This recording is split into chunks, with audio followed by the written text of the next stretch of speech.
தன்னை காயப்படுத்துகிற எதையும் அது உடனே கண்டுகொள்ளுது. ஒரு தெளிந்த சிந்தனை உடைய மனசு மிக அழகாக உள்ள எல்லாத்தையும் கவனிக்கும். அது நன்றியுடன் உணரக்கூடிய எல்லாத்தையும் பார்த்து குறிச்சிக்கும். இப்படிப்பட்டவங்க வாழ்க்கை இயல்பாகவே நல்லா அமையும். அது ரொம்ப அபூர்வம். மனசில் உள்ள ஒரு சிறிய அமைப்பை மாற்றுவதை பொறுத்து தான் இந்த விஷயம் அப்படிங்கிறார் ஓஷோ.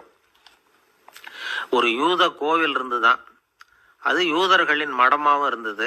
அங்கே ஒரு தலைமை குரு, அவர் ரொம்ப கண்டிப்பானவர். அந்த கோவிலை ஒட்டி ஒரு தோட்டம். ஒரு நாள் காலையில் அந்த தோட்டத்தில் 2 இளம் யூதர்கள் நடந்து போய்கிட்டு இருக்கிறாங்க. காலையில் 1 மணி நேரம், மாலையில் 1 மணி நேரம் அவங்க அந்த தோட்டத்தில் நடக்கிறதுக்கு அனுமதி உண்டு. மற்ற நேரங்களில் அவங்க மத புத்தகங்களை படிக்கணும், பிற விதிமுறைகளை கடைபிடிக்கணும். அந்த 2 பேருமே தொடர்ந்து புகைப்பிடிக்கிற பழக்கம்